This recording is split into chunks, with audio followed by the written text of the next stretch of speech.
Hello and welcome or welcome back. Today we're just going to be playing some more Killing Floor 1 and just talking about stuff. So, yeah, I'll stop rambling and we'll get right into it. Oh, shit. Thank y'all for chilling, by the way, as always. Yeah, we're back in a stalker map because I think, oh yeah, this one's got crap just sitting around, man. Oh, that was a genuine jump scare. I'm like, guns. And it's early and yeah. Oh, is that a freaking... Okay, you know what I'm... Oh! Because I can sell that right away. I could just drop my shotgun. Maybe. What do I got for... I'm thinking too much out loud. I'm not playing I'm not playing for no reason, dang it. I'm like thinking now strategically. Yeah! Cool. So I was able to get my loadout right away, all except for my caked up armor, so... It's just so funny to me. Anyway, I forgot about that. It's good to know.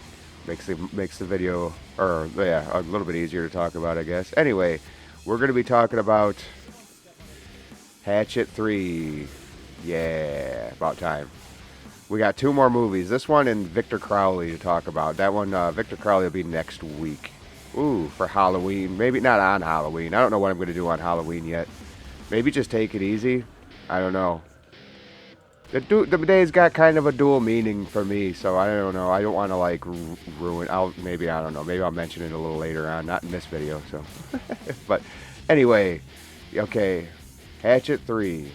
Now that one starts the same way that the second one started, which is right after the previous movie. Yeah, I accidentally picked up another ScrN. I didn't think I could carry that with everything. So, yeah, that's gonna be some juicy money. Oh no. If you're interested in playing this map, it's like it's Stalker Outpost or something like that. I don't know. It's a fun map. I don't know. I like smaller maps. I was gonna do the Matrix map again, but the Matrix lobby one again, but I'm like, I don't know. I haven't played it on the ScrN mod, and I feel like that one will be a little bit claustrophobic, but maybe we'll do that one soon anyway. But anyway, yeah, the third movie starts off where the second one left off, and that's her. Oh man, I shouldn't have reloaded this then. Which is her, pretty much like quote finishing off Victor Crowley. It would have been like anybody else would have been gone, right? I mean, he's a revenant type of thing, right? So what it was is like she like beat his head. She took his hatchet, beat his face in, right, and then took a shotgun, and as he was like twitching and moving, you know, that whole trope, right? She blows it. She like shoots him in the head again, you know, as his face is all caved in and shit, you know. And this one starts off with her pressing the what the fuck, pulling the trigger again, you know, but it just goes click, you know, and then like you know she goes off, she sits down, and in the foreground he's laying there, and then like she goes to stand up to walk away, and then he sits up at the exact same time. I love that like. That timing of it was perfect, you know. Yeah, so she gets up, she walks away to try and like, you know, she's the survivor, so she's trying to figure out a way out, right? She's the last one. Well, you guys remember in the last video, the last Hatchet video, Hatchet 2, he had a big old chainsaw.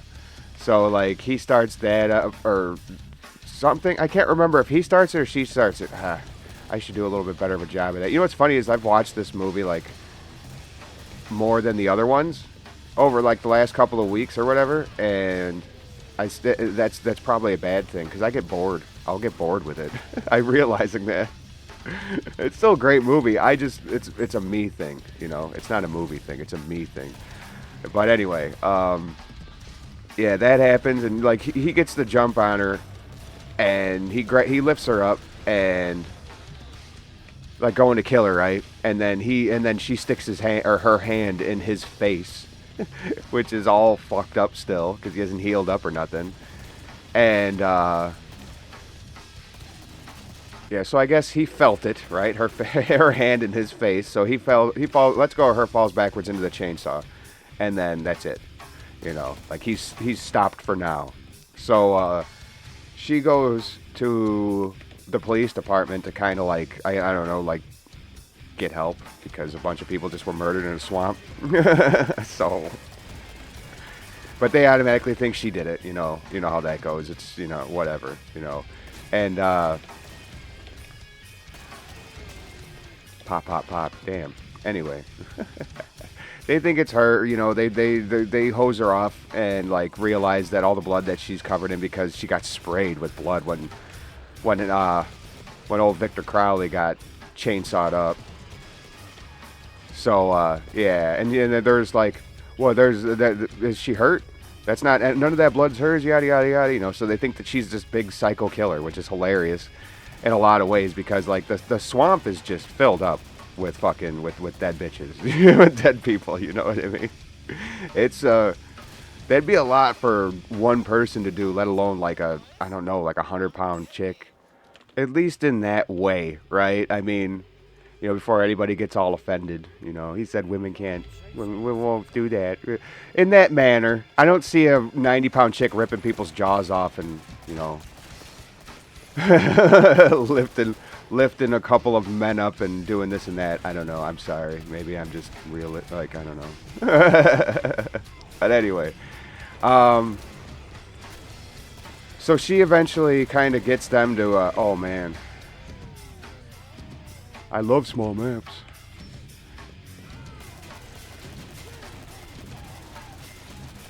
Yeah. She eventually gets them to go out there, whatever, and, they get like paramedic boats and all this stuff, to like obviously clean up the plethora of bodies. Yeah, and the paramedics is where we meet our friend, the Asian guy that's been in every movie as a different character so far. And fun fact, he also does the voice for Takeda in the new Mortal Kombat game, MK1. Not a great Mortal Kombat game. I mean, it's I find it to be somewhat entertaining to watch as like a fighting game, but I don't see it as a Mortal Kombat game. I think they did. I don't know. We can go into a deep dive in that if you guys want another time, because I grew up in Mortal Kombat, bro. Like, yeah. Anyway, and there's like the sheriff and his. Well, see, this whole time too is this journalist woman. I think she's more of like a blogger or something. They call her a blogger. I don't know. I can't remember what. I'll put the year up on the screen, but I don't remember when this movie came out. Anyway, she's like a blogger, and she's also, I'm pretty positive that it's the same actress from Texas Chainsaw Massacre 2, the one that survives. That's a good movie. If you guys want, I'm gonna probably watch that one and maybe talk about that one. Texas Chainsaw 2 is a really good Texas Chainsaw. That's like the first movie was more visceral. The second one is when they kind of start leaning a bit into the fucking humor a bit, but you also get like some iconic characters and iconic moments, I guess. All right, well, I guess we kind of set it up a little bit, like they're going up to clean up. They got some sheriff there and like sheriff's deputies. They got some paramedics, and then they also got SWAT team rolling in to see what the hell's going on. What did this? And the SWAT leader, fun fact, is the guy that played Jason Voorhees in Friday the 13th, 2009, the video I just talked about on Friday. So that's pretty cool. And he's also been in a bunch of he's been in a bunch of movies like Hills Have Eyes and stuff like that. He's because he's a bigger guy. He's not like huge, but like he's bigger, he's bald, he's got a look to him, and he can play like he's good at playing characters like that. But he's good because he's kind of like he's just kind of like your douchebag SWAT guy. Oh man.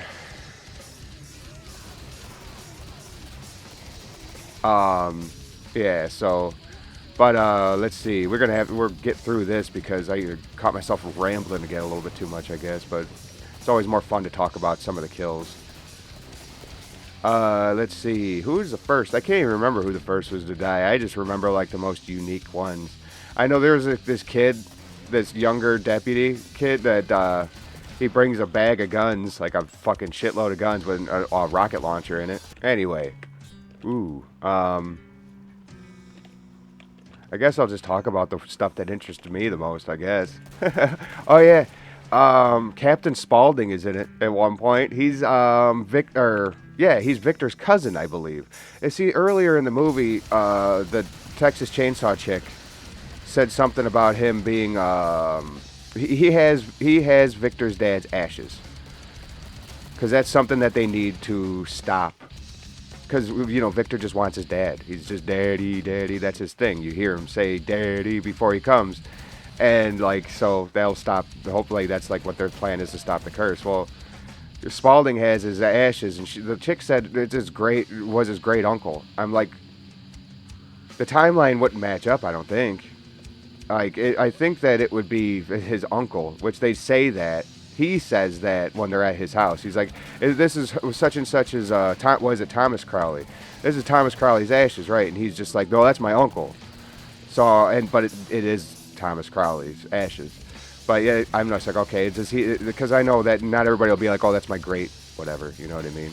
But anyway, I'm rambling on that too much. But like that's a key thing. And he's racist, and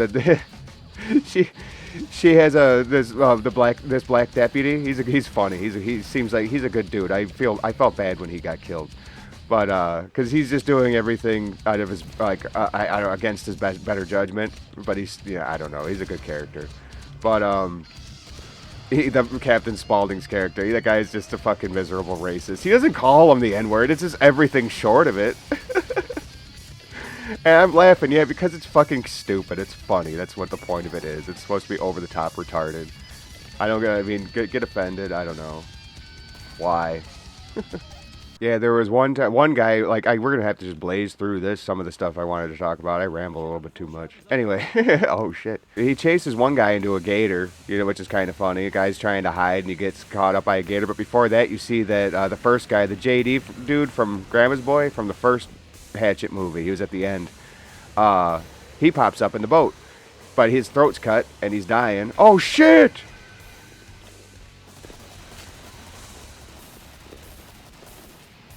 But he's dying. Oh my goodness. But he's dying, obviously, until like Victor throws his hatchet into his forehead.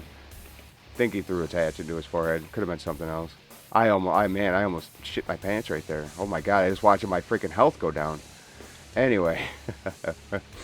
Well, yeah, the kid with the rocket launcher, he goes to shoot Victor with it, and he ends up getting his buddy that Victor's killing. Well, at least one of his, like, co-workers or whatever. Yeah, that one was pretty good. And then, like, the way Victor kills him, the kid's like, fuck you, fuck you, fuck you, kind of just, I think the more you talk shit to Victor, the more he wants to see you suffer. So what he does is he, like, rips the kid's arms off. My god, these husks. And then proceeds to shove his face into the, like, wet mud, right? Like, he submerges his head into, like, the swampy ground. And that's fucking brutal, dude. Like, there's a lot of self-awareness in what Victor does. Anyway, we'll get through this. There's some sheriffs that are like, oh yeah, Ed.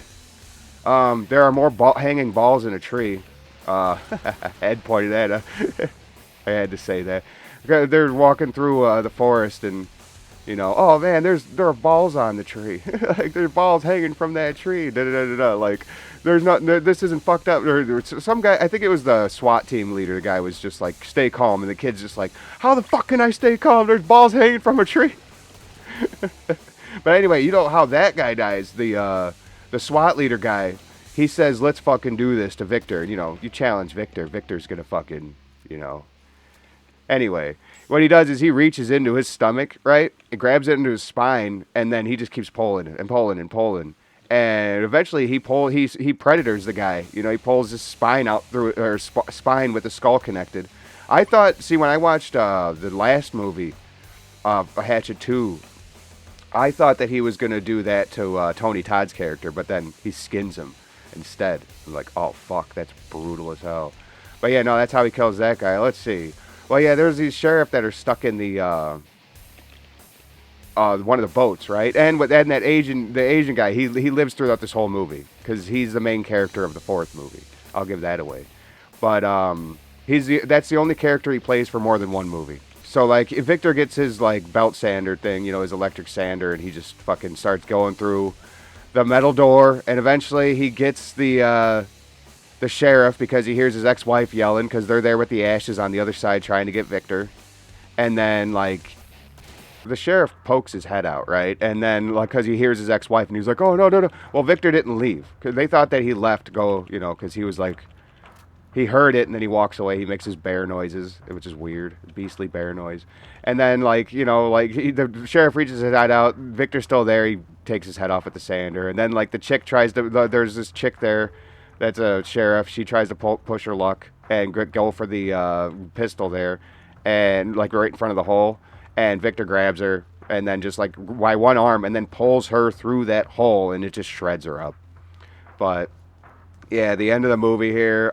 There's the deputy, the black guy, and the Texas Chainsaw chick, and then the main chick are sitting there, like in that one area. He comes up from behind. I'm pretty sure the sheriff, and just like rips his fucking like rib cage in half, and that's how he dies. And then the Texas Chainsaw chick, she gets her head pulled off, and then as the other chick is screaming at him, where the fuck did he go? Oh, as the other chick is just screaming at him, where did he go? I saw it and then I didn't see it. Anyway, is screaming. He throws the chick's head at her and shuts her and like knocks her out, kind of like just like dazes her. I'm like that. I laughed because it was just funny. Because Victor's just hilarious when he, I don't know. Yeah, motherfucker. Hell yeah. Wait. Oh, I knocked him into the basement, so I can't even see myself. All right, let's finish this off. So those two are dead, right? And it's just the chick and Victor. Because what it is like, she had to give Victor the dad's ashes to break the curse because her dad was involved with killing Victor pretty much and like ruining his life and everything. And the reason why he, not the reason why he's coming back because he was cursed beforehand anyway, but kind of just gave him a good reason, I guess. And it was weird. I don't know, like, you could pick this movie apart in a lot of ways, or like the whole legend apart in a lot of ways, because like technically they didn't have anything to do with him coming back. But okay, let's just move on from that. But anyway, like, she goes to hand him the ashes, and she sets it in front of him, and he looks down, and he understands. He's like, "Daddy," and then, like, he just doesn't care. He looks at her, he clenches his... Oh, that's what it is. He clenches his fist, runs at her. The deputy dude guns him down, and then turns his back to him, and then that's when he grabs onto him, rips his chest. And then, the other chick, she, like, before he rips her head off, she's just like, "I tried saving you," and yada, yada, yada, I don't know. But anyway, he picks up the chick, the main chick, right, and just runs her into a tree where like there's a branch sticking out and impales her. She takes the urn, busts it over his head, and he just starts melting. So, and then she falls down and she's all fucked up, but the branch is still in her, so she's not really bleeding out, right? She grabs a shotgun, she's waiting for him to move or get back up, and she just says fuck it and blows and just shoots him, and he's gone. They stopped him, at least for now, right? Because there is a movie called Victor Crowley that we will be talking about next week. And in my opinion, I don't know. It's okay. I remember watching my first Hatchet video. I was just like, I mistaken it as a prequel, for one, because I haven't seen it in like fucking a million years, right? And then and I didn't do any research on it at all. But then, like, after the fact, I realized, yeah, it's a sequel. I don't know. You name it Victor Crowley. It's like either a reboot or a fucking prequel. I don't know. Just name it Hatchet 4. Oh, I don't know. Fucking A. But, yeah, the movie, I remember, it's a little bit better than I remember it being, but it's not a fantastic movie. It's all right. It's okay. But the Hatchet 3 is probably the better, probably a better one. It's got a lot more action and gore. I never do these movies justice. I was just watching all of the movies that I talk about because I'm a retarded stoner. So, I mean... I'll trail off on a fucking one scene for 4 rounds apparently. So, anyway, yeah, I don't know. If you stuck around this long, I really do appreciate you. Have you been watching the movies I've been talking about? I know some people have, but you got any movie suggestions? Yeah, we got a few more going on. We got a few more movies we can hit before Halloween, so... That's going to be fun. But anyway, I'll stop ranting and rambling and let you get on with your day or night. If you would just please consider doing all the things that YouTube likes and that I appreciate very, very much. Thank you so much for hanging out. It really does mean the world to me. I know I say that all the time, but man, I really do appreciate every single one of you guys and every single like, subscribe, everything. You guys are awesome. But anyway, you have a good one. and I will catch you on the next one.